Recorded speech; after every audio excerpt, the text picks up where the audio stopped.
It's taken me 10 years to start this. This is me in 2014.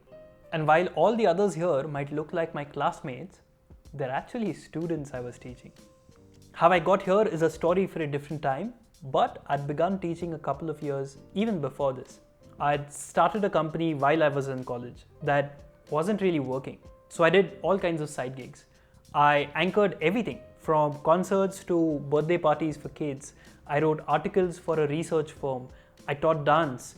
I did sales for another startup. Basically anything I could get my hands on. This is me in 2015 facilitating a sales training for a bank. I wasn't technically qualified to get that gig, but the story of my life has been me doing things I wasn't totally qualified for. In 2015, I also started a training company. And over the next 3 years, 30,000 students went through our programs. I kept facilitating in companies and I kept teaching kids because that brought me a lot of joy.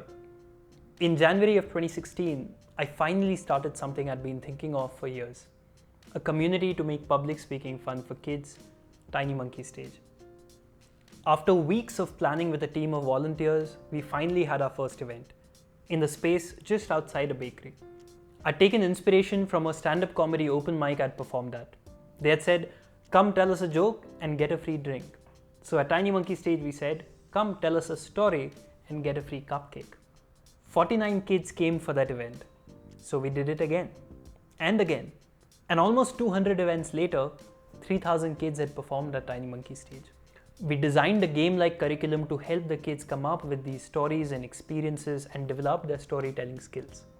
We tested it and improved it. We experimented with different types of formats and even ran versions of it in schools.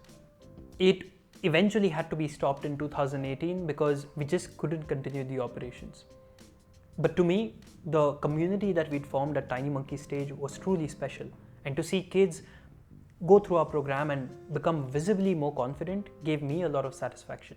Since 2018, I've been lucky to have been able to travel the world, share my experiences from running these programs, and learn from incredible people all over the world.